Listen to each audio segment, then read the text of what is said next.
Hello and welcome to the second edition of this month's campaign, which is all about age perception in the events industry, but not just in the events industry, because the industry is impacted by society. So we're going to have a little look at both, to be quite honest, and both are incredibly important, thread into each other. But I think for me, the reason why this conversation is so important is because there's a huge impact with ageism, wherever you kind of sit on the spectrum. Whether you are new to the workforce in your professional life, whether you're in the middle of that and the changes that come with that, with your lifestyle, or whether you're starting to slow down or move into different areas within your career and personal life, and how those things kind of impact us in our journey, both personally and professionally. And I think there's some real stereotypes around different generations. And I think it's important we start looking at those stereotypes and kind of dismantling them a little bit. There's value, I believe, in all ages in the workforce, and we all have different things that we can bring. And I think we need to start recognizing and valuing that a little bit more. And for this month's campaign, I've really decided to focus a little bit more on the mature generation. I feel like they're often missed out in the conversation as we look to the next generation or new generations coming up and coming into the working world, and the way that they're shaking things up and changing things, which is causing a bit of a stir for some people. And I think that's great that that conversation is there. But what about the other conversation around those that have got that longevity, that experience, that wisdom, we hope, and what can those people share as well? And without further ado, I'm going to introduce myself. My name is Gabby. I'm founder of Diversity Alliance and co-founder of the Diverse Speaker Bureau. I've got brown skin, long dark brown hair with some goldy kind of highlights in it. I'm wearing a green and white checkered top. I've got my red lipstick on as usual, and I've got a plain background, but I've got my plant Chaz sitting here behind me. He did nearly die quite recently. It got quite hot here in the UK, and the soil went really dry. And I'm usually really good at that, looking after my plants, but it just all of a sudden really happened, and he started wilting. So put him outside, got some nice British rain and sunshine, and now he's back to full health, thank God. But anyway, enough about me and Chaz, because I want to introduce our next guest. Mariska, will you please introduce yourself to our audience? Yes, well, first of all, Gabby, thank you so much for this introduction, and also for the invitation to be part of your podcast and be part of your video. My name is Mariska, and perhaps I should describe myself first. I have short brown hair, white skin, no makeup on because I have a problem with my skin. I'm wearing a blue shirt, and I'm sitting in my old bedroom, which is a very interesting surrounding. So this is the place where I grew up. So of course things has changed, but this is the place where I grew up as a little kid, and this is also the house where I'm literally born, but one floor down. Wow. So I'm based in the Netherlands. I'm Dutch. I think anything else, Gabby, that I've forgotten? So from a professional perspective, what do you do in your kind of everyday working life? Well, I'm officially a multi-potentialite, which means that I'm a person with lots of interest. I'm an entrepreneur. I'm a digital nomad. I'm a blogger. I'm an author. I've written a book. I'm also, perhaps interesting to say, I'm also a widow. So I'm also part of an association. I'm very passionate about entrepreneurship. So I have lots of different roles, I would say. Yeah. But do you think there's any particular unique challenges that more mature professionals experience within the industry, either that you've experienced or that you're aware of that other people might have experienced, or just some insights?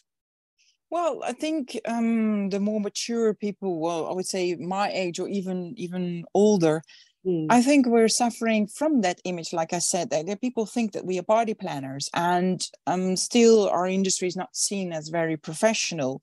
So if I would say I'm working for more than 15 years in the industry, and even have a background in the tourism and events industry, that people don't see me as a real, say, professional. if I would say that I don't know, that I would work, for example, in the construction, I would compare myself. For example, my father was head of the construction. And sometimes I say, Dad, I'm doing the same thing. I'm just working in the events industry. Just if you say that I'm the head of a construction a building, for example, I would say a factory, then everybody knows what his position is all about, so that you work with so many people. But if I say that I'm a professional event planner and I have to deal with the same, like you said, amount of suppliers, I don't get the recognition that my father gets. So I think, first of all, what more mature people have is that we are not recognized for the work that we do. And also the amount, I would say, the salary and the payment, it's always a challenge to negotiate about prices. So I think that's always very interesting. Why does our industry doesn't get the recognition?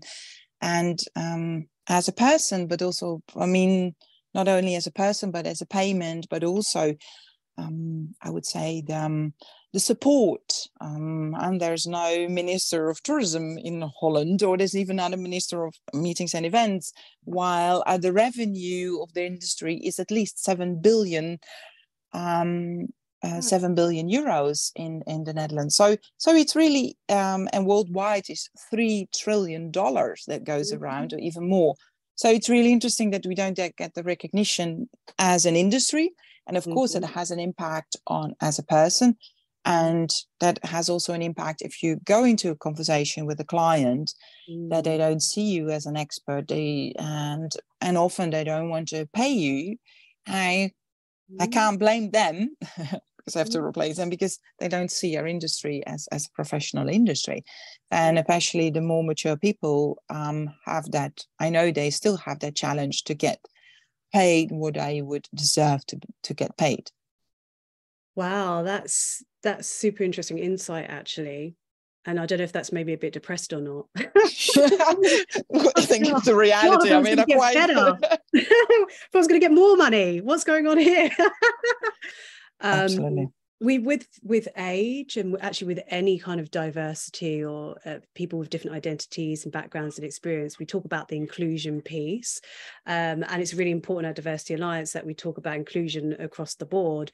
And what I have been looking at a lot lately is looking at that intergenerational kind of collaboration, and why we're not kind of seeing more of the value and the benefits of intergenerational collaboration. And I am somebody, which I think you are too, who does see the value in different generations and learning from different people and building those bonds and relationships. Do you want to share a bit of experience around that? Have you had any experience working with different generations, forming friendships or collaborations that you're happy to share?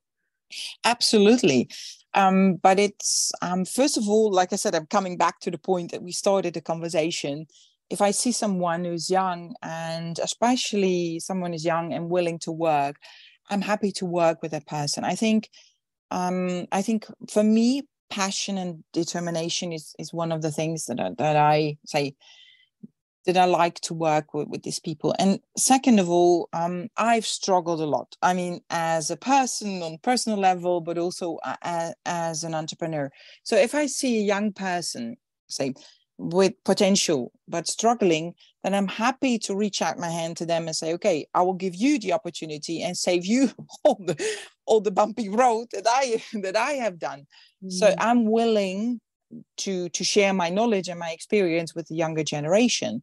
But I think that's, again, because of the road that I have gone through, but also because I see the opportunity. Well, I'm trying to see the opportunity in people, but it's also because I'm trying to be conscious about, look through the people, look through the people where they come from.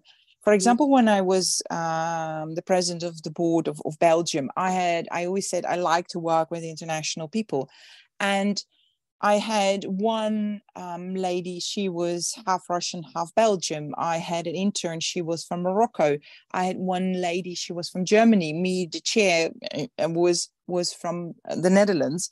And I think then I had one Belgian or two Belgian persons. So if you unconsciously say you want to work with international people, then you also create that environment. But if you're holding back subconsciously, you're afraid to work with younger people, then young people can knock on their door, but they will never be open. So I think it's very well aware that people, if you would see someone in front of you, look through age, gender, color, culture, nationality or whatever, see the person. And you also, it's not that our lives come away. We say in Dutch, our life come as on a serving plate. You know what I mean? That comes, you order something. Every journey of a human is bumpy, goes with ups and downs. So if there's a person who is really passionate and really motivated, why don't you give it a try? What do you have to lose? Perhaps if you were at the other side of the table and you were 20 years younger, you would love to have that opportunity. So this is what I'm thinking. If I see someone, I think, okay, I would love to give that person an opportunity. So I worked with so many people from the industry and even beyond. And it was always, I say, a pleasure to work with different people. Well, sometimes it was a challenge, if you have different age or cultural differences, because you need to communicate more, and you both speak English, which is not my native language and not theirs as well. Mm-hmm. But it also gives a lot of insights and perspectives, which I think, hey, I haven't thought about that, and they give you insights. So I hope that people will see each other more as humans, and not as clothes or whatever we judge. So and it can really enrichen your journey, and also be willing to give other people an opportunity. I think that's really, really important. To finish off, Mariska, do you have any book recommendations? Because we always ask, I guess, if they have a book recommendation, something that's inspired them or something that's relevant to this conversation, whatever you want to share with us, please let us know. Yes, I just finished a book, which is actually a very heavy book, which is called The Choice of Edith Eva Eger.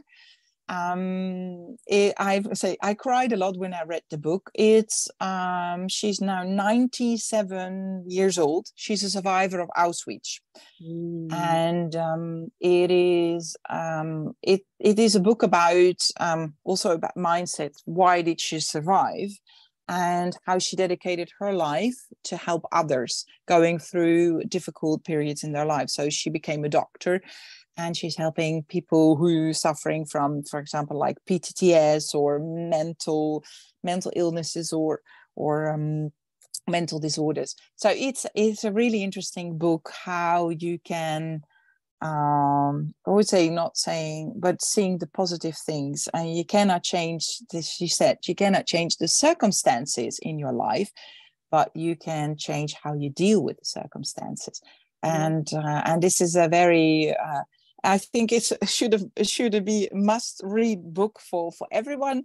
It's unfortunately I just discovered this book, so I can highly recommend it. It's not something which is, like I said, based on age, but I think it's like I said, it's a book which encourages everyone to think positively in any situation that you're in. If you're in a very, say, strong negative environment, perhaps you cannot change the environment, but you can change how you think about that environment. So very interesting book. I can highly recommend it, but keep a box of tissues at the side.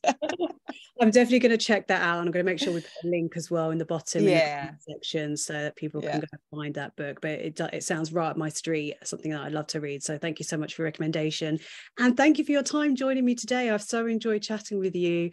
It's been a really interesting conversation and given me a lot of food for thought, actually. So thank you so much.